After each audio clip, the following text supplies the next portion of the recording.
Good morning, everyone. Happy January 17th. It is Martin Luther King Jr. Day, and we are here with Faith.Family.Focus. I am your co-host, Faith Suggs, former Duke women's basketball graduate and currently CEO and founder of my company, Brand by Faith, a social media and digital branding company dedicated to telling the story of our clients. This wonderful man next to me is my father, Schaefer Suggs, former NFL player with the New York Jets and the Cincinnati Bengals, and also has served as VP and on the executive board with the RPFPC, the NFL former players of Chicago. The retired football players of Chicago. Well, then you guys are also the NFLPA former player Chicago chapter. So yes. It's just, yes, it's year two. But good morning. Did you guys get hit with this winter storm? What's the news? No, it looks like it's getting ready to do something right now, but it's mostly on the East Coast. Okay. Right. Well, I knew it came. It just missed us and had gone to Kansas City. I wouldn't have minded some snow. Good morning, everyone. Good morning. Share the show. It's a happy day. Happy Martin Luther King Jr. Day. Well, that's Happy Martin Luther King Day. Happy Martin Luther King Jr. Day. It's right on the screen. It is. What a day. Got my tea. What is new? Have you hitting with a cold front? Like, where are we in January with the weather around the Midwest? Well, I think we're fortunate. We were talking about in December, right around Christmas. We knew that this day would actually come, and right in the meat of it. If you saw the news this morning, you could see how much snow in the Northeast, and actually in Carolina, where you used to go to school, Greensboro, Alabama, the East Coast got really hit hard. So let's pray that some of those people don't get. A lot of it is adapting to the weather if you're not used to it. I was driving on Friday out. I was out for a little while, and it was amazing how many people were in ditches. Well, yeah. Even driving here, we got snow on Saturday midnight and up, right? So it was here when we woke up. And, some people don't know that you can't drive up a hill if you don't all-wheel and four-wheel drive. So you saw a lot of people going up and coming right back down. Good morning. Good morning. Especially if they're in the stick shift, man. That's even more stressful. I'm telling you, people have no idea how to drive in the snow, and that's okay, because I don't think I even know how to drive. I never try to get too cocky with driving in the snow, because you never know. Right. You really don't. Like I was going 10 miles per hour. I wasn't braking. I was keeping a nice pedal. I didn't want to swerve. And now I hit the end of that hill, and I just kept going. Yeah. Oh, no, surrender to the ice. But yeah, I'm a little jealous that would you think this is your cold? We've had some cold Januaries. It's supposed to be 6 degrees here on Wednesday. And every time I think about that, I think about how in Chicago you get that off the lake cold front. The lake effect, yes.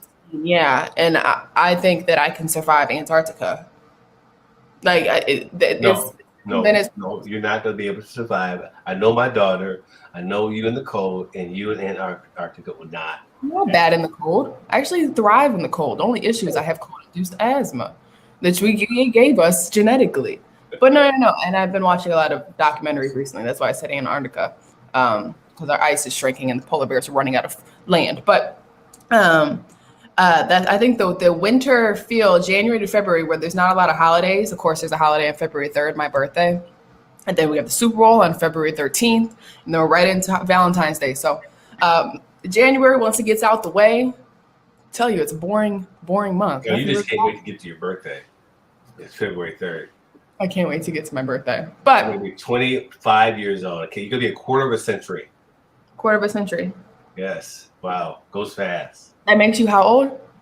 Don't worry about that. So let's pivot really quick. Let's talk about that big win for K-State against Texas Tech? Texas Tech. Awesome. Yeah. Awesome. I want to talk about in general. I want to talk about, yes, they beat Texas Tech, who had just recently beat Kansas and Baylor. But let's talk about how much of a crap show college basketball is right now with rankings. You can't rank anybody. Everybody's beating everybody on the women's side, on the men's side. it's just like you have no idea who's gonna. This year's tournament is gonna be so fun. A lot of parity. Fun. Yes, because Mm-hmm. and that's that, probably that, like we talked about last Monday. It's probably that transfer portal. It's probably portal. Yes. Right. Because now everybody has the ability to recruit these older athletes, but also they can mold the team to what they want it to be. Right. In an instant. Every year there's an opportunity to redefine your team because of the transfer portal. It makes a tremendous impact. Love the show that you had on Friday with Shane Southwell, the assistant coach there, also your boyfriend. I was really, I got a chance to watch it again, and I was, this is a show for another day, but just his passion for the Harlem Renaissance and the history was pretty amazing. I would love listening to that. Yeah, and we had a great show in the past with, I think it was Reggie. Yes. And how his Reggie Williams. It was Reggie Williams. Yeah, he wrote the book, the Black Renaissance. Yeah, and studying Harlem Renaissance. Yeah, it's really interesting. Harlem Renaissance. Yeah. And it's hard not to, and this could be a good segue into talking about, this wonderful day of Martin Luther King Jr. Day. And I'm going to shorten it to MLK Day because I don't want to keep saying it. But it's an amazing day because, each of us all had different forms of, growing up in this education system and American education system and what we learned. And, when you were growing up, half the stuff you were living is what I was taught, right, growing up. And that's the beauty of, our like experiences and giving different experiences. And, when we talk about Shane's show on Friday with the huddle and hearing his experience growing up and what he learned, right? In the mecca of, Black history, right? Where the Harlem Renaissance flowed, New York, Chicago, right? It was very much those places and just, learning about how everybody's perspective is different for history, right? Northern history, they learn more than what we learn in Midwest history, right? And Midwest history learns completely different than what the West Coast history learned in the Southern. And then you got Texas. In Texas, they're learning a whole different book of American history.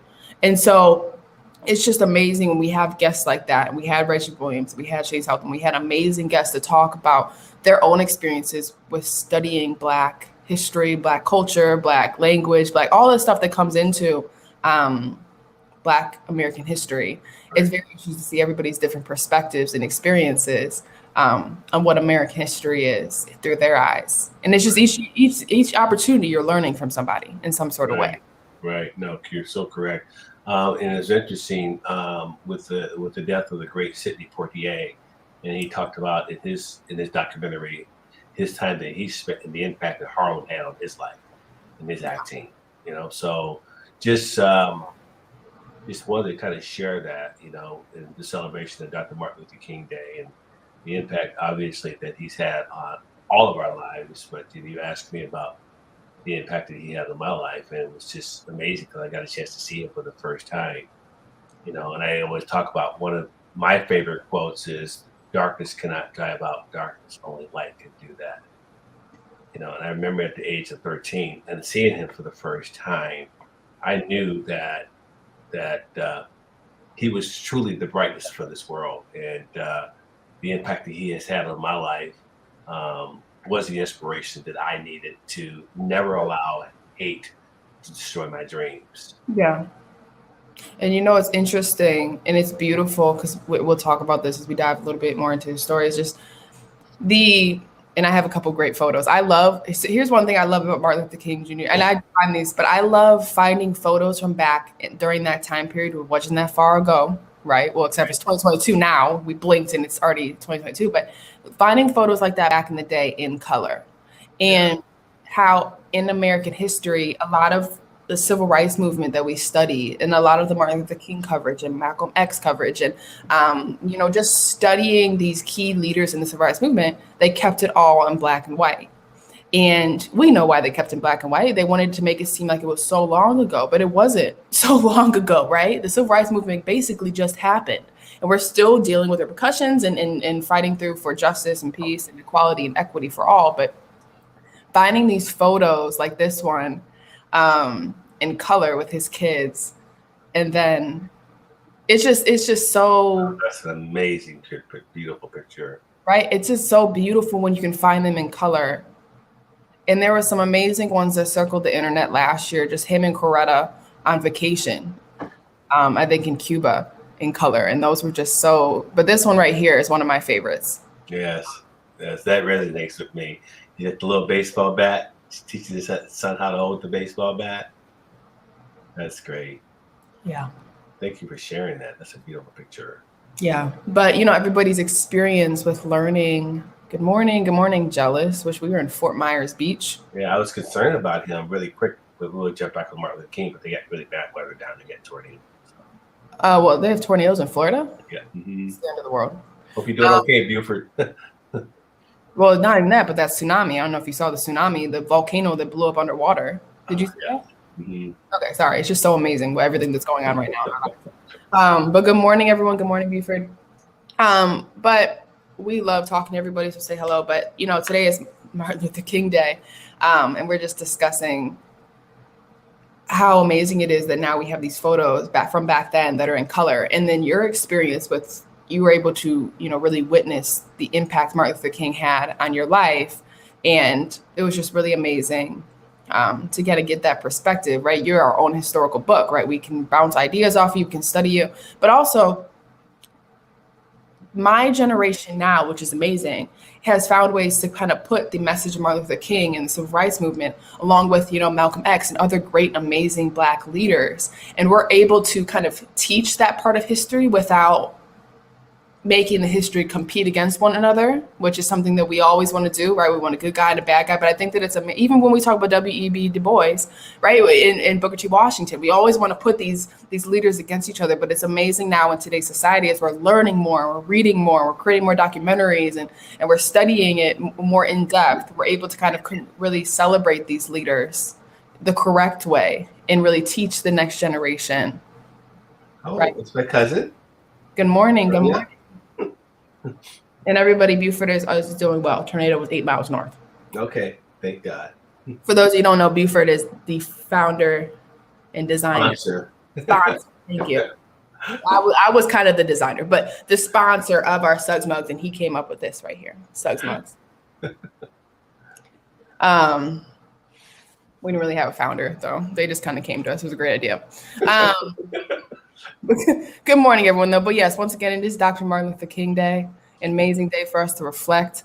So you gave your favorite quote, which is one that everybody uses. I'm not calling your quote basic because it's still a touching, amazing quote, Dad. But this is my favorite word. True peace is not merely the absence of tension. It is the presence of justice. And that one to me is so important, even in today's society, right? Giving all people the access to rights and good health care and non-discriminational work systems. And good morning, everyone. Good morning. I just think that it's just an awesome quote. And feel free to share your quotes, your favorite Martin Luther King quotes along the show. Everyone comment. We really like to hear them. Everyone has a different perspective. Yeah, everyone, if you're viewing, please share your favorite Martin Luther King quote. Yes, that's a good idea, Faith. Thank you.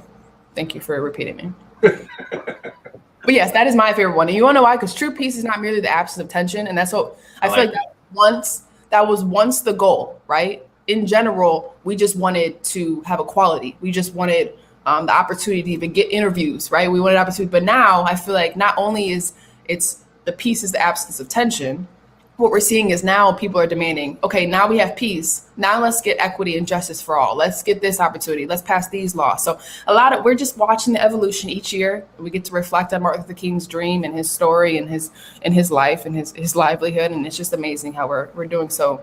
I was about to say we're doing so well. We're doing better as a nation and creating opportunities for everybody. And it's just really nice to reflect on. Nice optimistic viewpoint of it all. Yes. But yeah, amazing. I mean, Dad, I do want to ask this story. What is your favorite Martin Luther King moment? And it could be sad, it could be positive, but in your lifetime, whether it's with, grandma and grandpa, anything like that, what is the one moment that sticks to you that maybe I don't know about? And I know you're asking me because you love the story. My mom woke me up and said we were going to go to Notre Dame. Of course, at that time, Notre Dame football was the biggest thing in the world. and we were to go to Notre Dame. Notre Dame, I grew up in Elkhart, Indiana, which was actually about 15 minutes west of Elkhart. And so we get in our little station wagon with the wood paneling on the side, and we drive over to Notre Dame. And just so happened, Martin Luther King was speaking at the Stephen Center. And we couldn't get very close, but we got out, and I got a chance to get on top of the station wagon. I saw him get out of the limousine. And for the first time in my life, I saw the Dr. Martin Luther King. And I can remember that like it was yesterday. And that was my favorite Martin Luther King moment, just having a lens to get a chance to see him from afar. You know it's great about your generation is you guys physically had access to those moments in history, right? And I know one day my kids are going to be like, wait a second, you were there when people were, I don't know why this is but storming the Capitol or this or that, all those things we're going to talk about in the future, right? Yeah. And it's just physically having you here and able to tell those stories is just as impactful as you seeing Martin Luther King on that day. And it's just, we're so lucky to still have that, right? And but it's also perspective. Martin Luther King wasn't that long ago, folks. So you know what? Even more impactful for me is how much you, particularly you, my daughter, even Devin, really embrace those stories. They embrace them. You embrace them. You just, and that's kind of the way I was. I would sit next to my grandmother when she was telling stories, and she was listening to boxing on the radio or baseball on the radio. She would just tell these stories about, Joe Louis and Jackie Robinson, and Mark, this just those stories, and that's why I just, when you ask me these questions, and a lot of the time I have to really go back and reset about how much I have actually been blessed to be able to experience this in my life. Yeah, you should write it down. I've told you this a million times.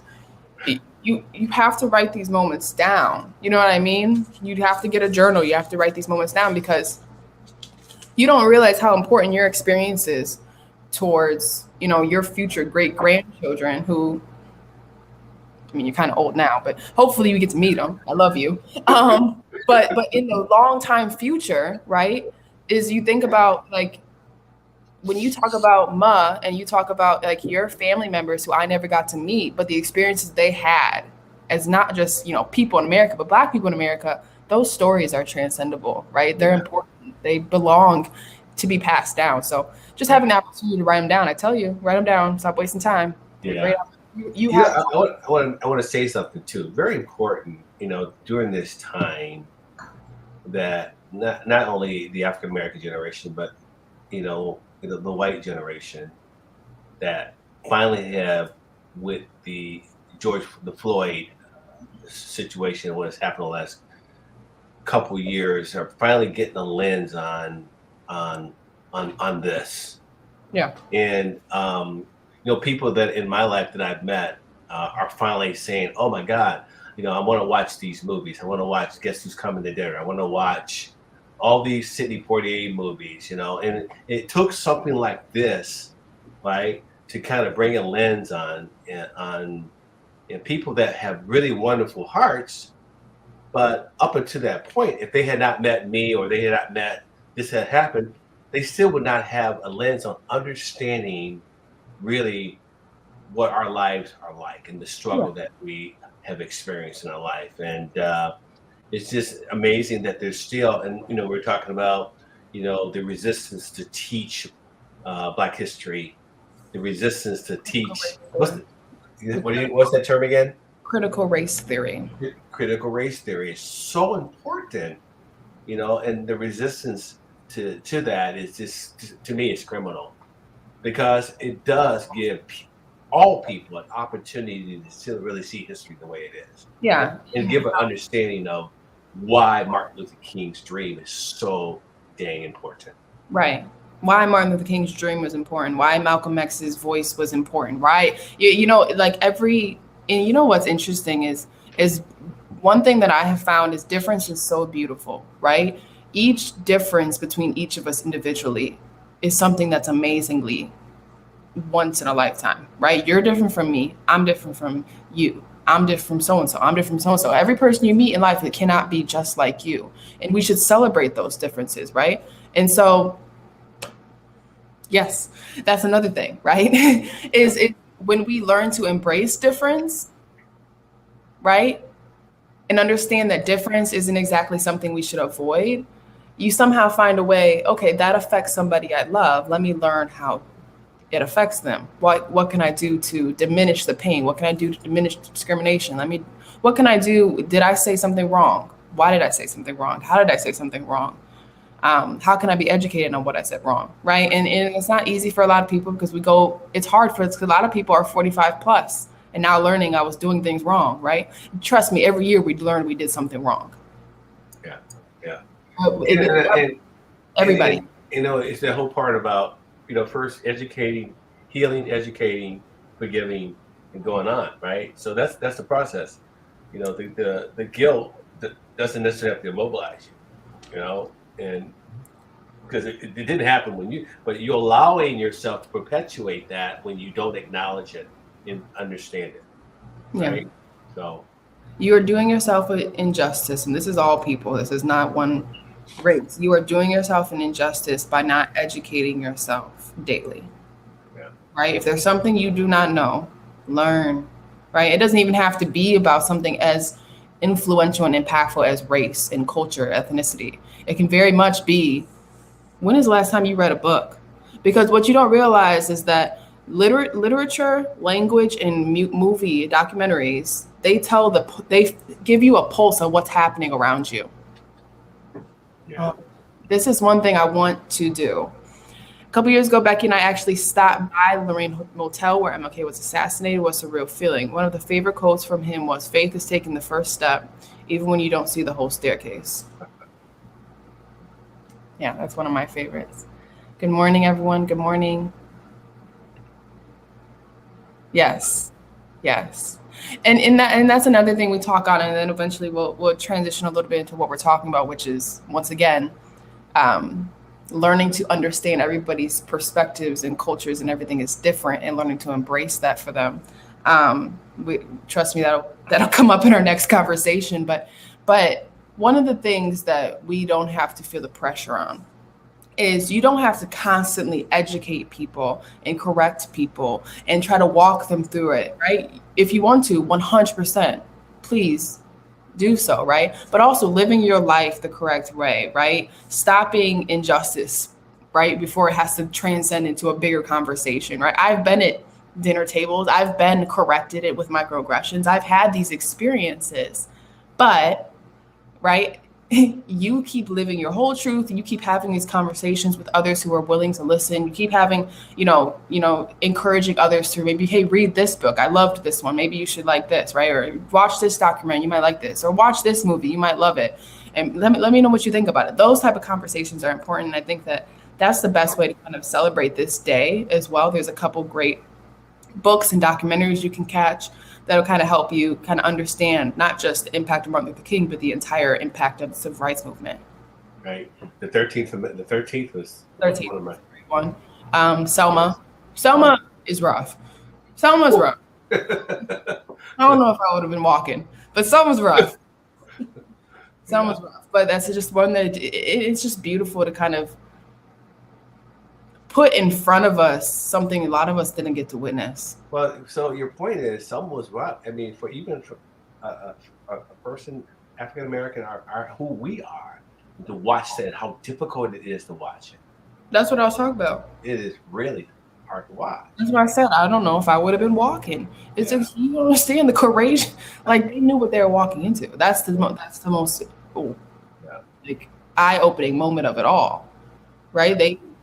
I don't know what that is. That's bravery, but that's also sacrifice. That just magnifies the courage and the impact that Dr. Martin Luther King has had on our world, for him to show the world, the sacrifice that we will make, Yeah.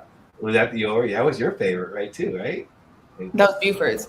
I really love that one. I love that one. But, a lot of the great quotes come from a lot of his great speeches. And there are a couple books out there that you can read that you can get all of Dr. Martin Luther King's sermons. in. If you guys want to look for them, they're on Amazon. I actually had to tell people about them yesterday. But what a beautiful, it's just a wonderful, loving day. And what a great segue, because I do want to talk about, one of the things you can do today, when we talk about Martin Luther King, one of the things that we're learning in the year of 2022 is that everybody's opinions are different, right? Everybody has a different perspective, right? And what we're learning in 2022 is how to move around everybody having an opinion, everybody having a different perspective, everybody with a different criticism, right? We all have different status quos, right? And I think that it's hard. It's probably harder than it once was, because now, because of freedom of speech, because of social media, because of, just blatant, everybody has a podcast also, right? Everybody can voice their opinions. Everyone can voice their perspective. And it's a good segue to transition into a topic that is full of everybody has their own opinions and their own perspectives. One thing that came to my mind when I was thinking about this topic is I was watching TV and I was watching, everybody, like I said, has a talk show. I don't know if it was Get Up or one of the First Take, one of the two. And they were talking, it was right before the bowl games were happening for the football NCAA championships. And all these bowl games are coming, right? And we're starting to see these seniors and juniors opt out of playing in the college football playoffs, their bowl games, whatever it is, last game of the season. Why do they do that? Because you have the opportunity to get hurt in these games, right? And what is on the other side of that game? The NFL draft, right? Your next steps, millions of dollars, signing bonuses, right? Endorsements, even though you could get endorsements at NIL in college. All this is on the other side of those games, right? So we're going to take it back in this discussion. So historically, what all of you don't know is the All-Stars. Dad, you can give us a little perspective on this, but there was an All-Star game back in the day, 1970s, that area. Well, 1940, it started from 1940 to the last game, 1976, and it was when the Super Bowl champs and the college All-Stars played. And so that was one of the bowl games that I got a chance to play in, and it was the biggest game. And, the game was actually played at Soldiers Field, and the one year that the college All-Stars actually won the game was against the Packers. And I remember Vince Lombardi being very upset, but I got a chance to play. And unfortunately, it happened to be the last game I ever played for a couple of reasons. One, the game rained out, as you will see. And two, one of the reasons that the game was not as popular because a lot of the college football players decided they didn't want to play because they didn't want to get hurt. Right. Because why would you not want to get hurt? You don't want to jeopardize the money that you make in the NFL, right? So, right. I actually have the video of, and you can kind of give us your memory of this, and I thought this would be cool for some of our viewers. This is the final part of the game at Soldier Field. You can see it's raining. And now Gaines is in there with Tommy Raymond. This is Raymond. And you see the Pittsburgh Steelers at this time. Terry Henry in the game. There I am, number 35 to the right. Rocky Blyer. Is that Rocky Blyer? No, it's not. Say you can count how far away it is by the number of seconds it takes to get here. That's the rain. It's coming down in sheets. It's unbelievable. All-Star game. This is the college All-Star game in 1976 on July 23rd. Our producer. And so tell me how you got selected for this game. The best college players in the country will play this game. You play the college All-Stars. So it was an honor. Third down and 4. So these are you're playing against. So here's the play right here. And he dribbles butt off. Picked off. Picked off there by number 35, Schaefer Suggs. Schaefer Suggs from Ball State, the Jets' second-round draft pick, picks off Hanratty. So you were already drafted by this point. Hanratty rolling to the outside. He looks like he can make it. Why in hell? Why in heck were you guys playing this game? And Suggs is right there to make I'm sorry, this is an amazing opportunity. You look awesome. It's not the right number. But you guys are already drafted at this point. Right. But a lot of players did not want you can go ahead and turn it off, because the game after about 2 or 3 more plays, the game is actually stopped, and then eventually because of the rain, people came on the field, and then 2 or 3 weeks later, they decided that we're not going to ever play this game again. So it was the last time the game was ever played. But a lot of guys, there was a few guys that did not play in that game because they did not want to jeopardize getting hurt their career. So yes, it does not make sense to me. Maybe because I grew up in a different generation, but it does not make sense to me. Do you know how quick an ankle can move from pick number 3 to pick number 15? Right, and so, the paycheck difference between pick number 3 and pick number 15. The second day of practice, I pulled my groin muscle, and I remember the general manager told me not to practice anymore for the rest of the week. Because he didn't want to jeopardize. Fortunately, I waited about 3 more days. Yeah. So, So I don't know if you have the video of Herb Street making his comments. I think which will segue into the. Here they are. Money, the amount of money, like what's the difference as a player in saying these games are meaningless when we played in quote unquote meaningless games? I mean, I know you guys were here a lot, but I just don't understand, if you don't make it to the playoff, how is it meaningless to play football and compete? Isn't that what we do as football players? We compete. So I don't know if changing and expanding it is going to change anything. I really don't. I think this era of player just doesn't love football. Oh, that's what I was about to say. We're dealing with a total different mentality when we're dealing with these student athletes nowadays, especially the football players. I mean, their whole mentality right now is about the championship, the playoff. We got to get into the CFB or the CFP. And because of that, they don't value the bowl games. Now, when we were coming up, Herb Street and myself, like, to go to a bowl game was a huge reward for a fantastic season. That's what it meant. It's like, okay, your team played this well, so you're going to be rewarded by going to this bowl game. You're going to get a ring. You're going to get swag. Now, kids don't really care about that. They have a sense of entitlement. And it's like, if we're not going to the one that matters, then, it just doesn't have as much value to them as it did us growing up. I think I got a lot to say. You know what, Faith? It just baffles me. It just baffles me that these and you know what? Both of those announcers play football. I don't understand it. Not being able to understand that it's a different day. Economics are so much different. I just struggle with it. I'm really so glad that you pivot toward this topic, because it shows you how different the players and the opportunity the players have. And we still have announcers that just don't get it. Don't get it.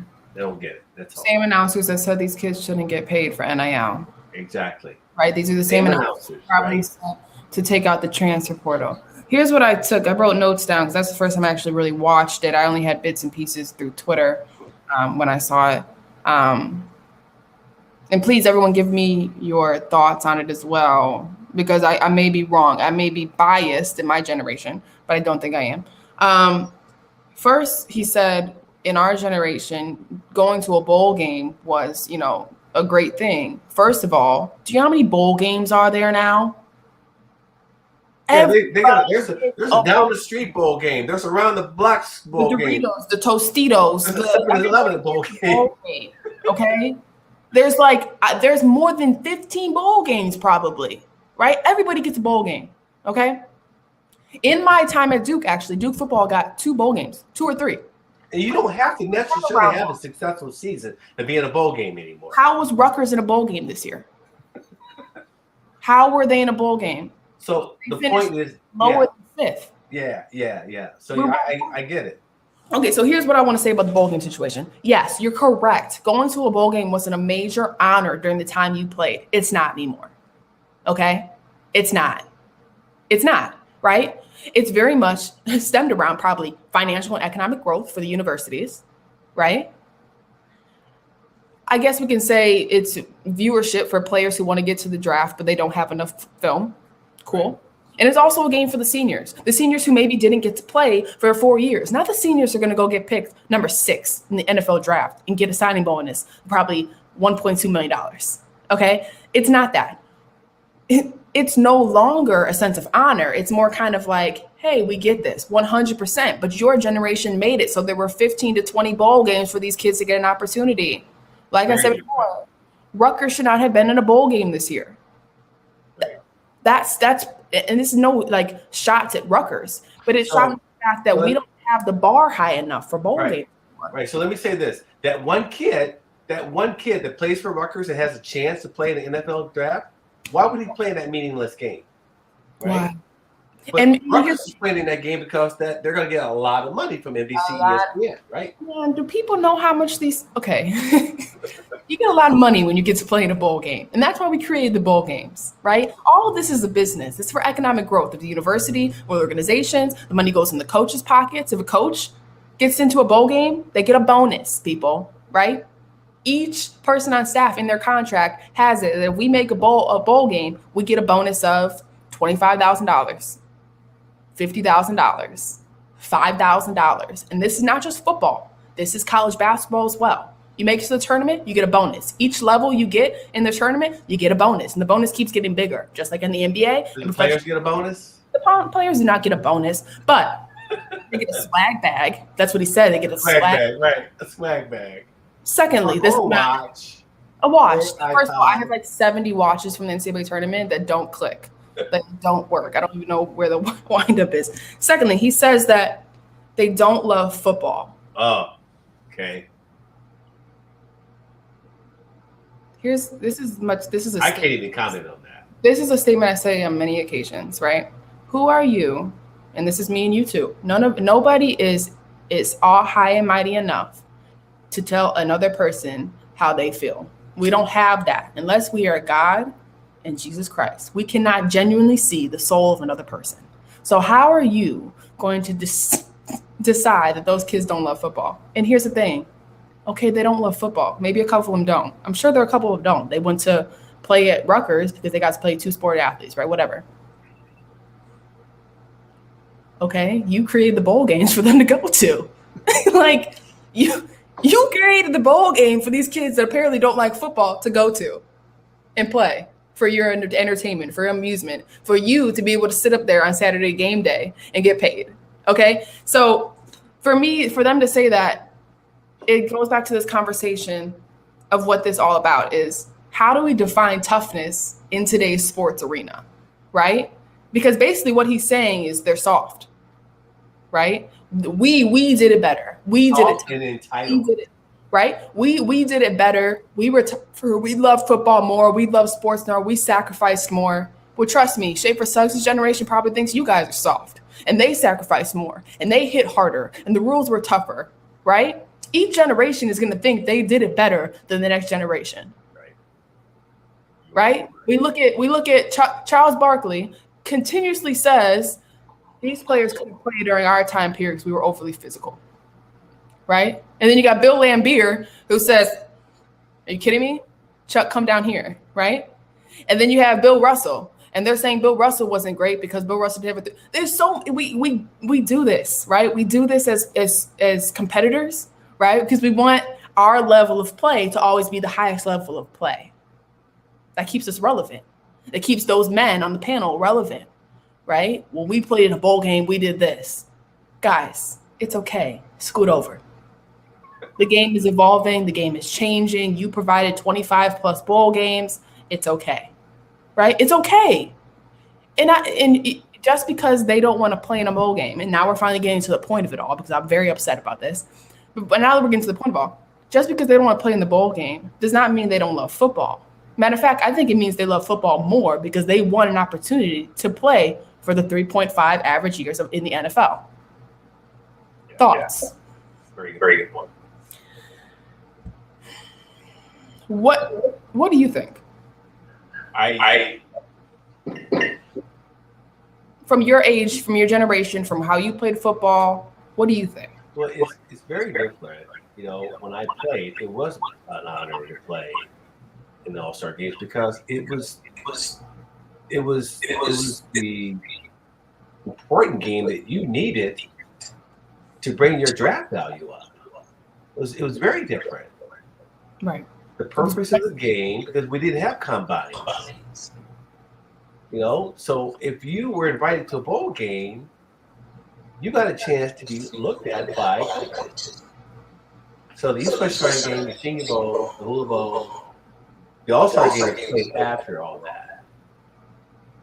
After you were drafted. Right, it was like right after you're drafted, which isn't allowed. They don't do that. Yeah. So, but there was so many reasons why they stopped, because one place they want to, you know, but those All-Star games, the Rose Bowl was very different. The Cotton Bowl, there was only 4 or 5 major bowl games, and they were very different. You know, the economics were not, the branding was not, none of that existed. Right. For maybe the guys, maybe. Right. So now, it's interesting enough, you talk about this. My senior year, people know this. You know, I decided not to play basketball my senior year because I wanted to focus on football. I got a chance to play in the Senior Bowl. In the Senior Bowl, we actually got $1,500, and I played in it. And I came back, and I decided I wanted to play basketball. And everybody was like, "Oh, great, you play football." I found out that the NCAA had not sanctioned that game because I got paid, and I didn't get a chance to play my senior year. That was my beginning of getting paid and being penalized because I got paid for something Right. So the NCAA had their hand under the table for that. Exactly. What was the significance of me getting $1,500 in a game, in a college game, right? That was making at that time maybe $1 million, right? Yeah. That game was an important game because every coach in the NFL, every head coach in the NFL game was at that game. You didn't play in that game, you did not get drafted in the first or second or third round. Simple as that. Right. And do you see all the things, and this is one of my points with this, is all of these opportunities you had during this generation was necessary. And in the moment of their generation, it was necessary they played in those bowl games. It was. Right? Them playing in those bowl games is the difference between 15 and 10, right? Or 15 and 14. It's the difference between you going to Buffalo and then you going to Miami. Right. But now, because we have gotten better, we have advocated so much for athletes to be able to take control of their careers, which we should have, right? It's not possible for them to have that pressure on them unless it's ultimately necessary, right? The quarterback at Alabama, let's go back to Jalen Hurts. Let's go back to that time period. Let's go back to those quarterbacks coming out, right? They played in those games because it was a national championship, right? That makes sense, right? It don't make sense to go play in the Tostitos Bowl.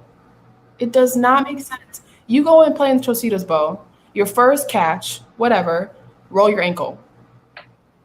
Turns out you pulled the ligament and it has to have surgery and you're out for 6 months. What are you missing? Combine. What are you missing? Millions and millions of dollars. That's what you're missing. What are you missing? Key moments in your developmental career to get you from NCAA football to professional football, which is one of the most cutthroat sports in America. So let me share something with you, Faith.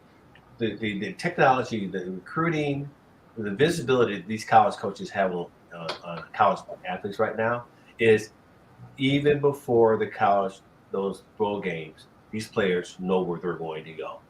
So already knowing that you're going to get drafted, why jeopardize that opportunity? Knowing that he's projected to go number 2 in the draft. Okay, unless it's a national championship game, right? You know, but if it's not, if it's one of those games that are not, even, you know, you got to make a business decision, and that's the difference. It's a business decision now. It's a business decision, and that's what I want to talk about is where does the term toughness lie in college sports and sports in general in today's society, right? We see more NBA players take games off for rest than we ever have before. We see more student athletes decide to sit out games for cramping, for a rolled ankle, right? There's no more push through the pain to compete, right? Because if it's not logical pain, we're not doing it, right? Because now not only are we looking at it as a business decision, we're looking at it, and am I going to be able to walk up my steps in 20 years, right? Am I going to be able to pick my kids up? Am I going to be play basketball in the driveway? Or is it all worth it that I got to play the one more catch in my sophomore? You know what I mean? It's just we are weighing the pros and cons of what toughness means. And I think that toughness now is more at an intersection of intelligence and craftiness than it ever has before. Because it's not just these student athletes now thinking business, long-term goals. It's now they have family members who are up to terms with what's going on. Why should that kid not play, right? It's agents. They have already hired agents at this point, right? They're allowed to have representation now that NIL is open. So these student athletes have actual representatives having conversations with them as well, right? So it's not just them. They're not a dumb kid, right? And I think that's easy for us to do. We always treat these 18 to 22-year-olds like they're kids. They're not kids. They're having big boy conversations, right? They're sitting down with financial advisors. They're having conversations with representatives. They're having conversations. They're sitting across from Pepsi, Coca-Cola, Nike, right? They're adults, right? And they're very capable of making these decisions. And it's not our place to tell them to play, to not to play. It's not our place to call them tough or not tough, right? It's not, right? Because it's their life. And it's easy for us to sit up on that panel and judge people. And this is in all forms of life. It's easy for us to judge people because of what we've been through. Just because you've walked through trauma does not mean that everybody else should walk through trauma. That's not how that life needs to work, right? And I think that that's one of the biggest things that we struggle with in society, beyond sports, beyond all of this, right? We, for some reason, can't stand that everybody has an opinion or perspective or has a way they want to live their life that is not the way we want to do it or the way we have done it or we find. And that right there is such big levels of ignorance and lack of maturity. And this is not saying they're bad, stupid, immature men. That's not what that is. But it's more along the lines of, like I said earlier in the show, it's our opportunity to grow.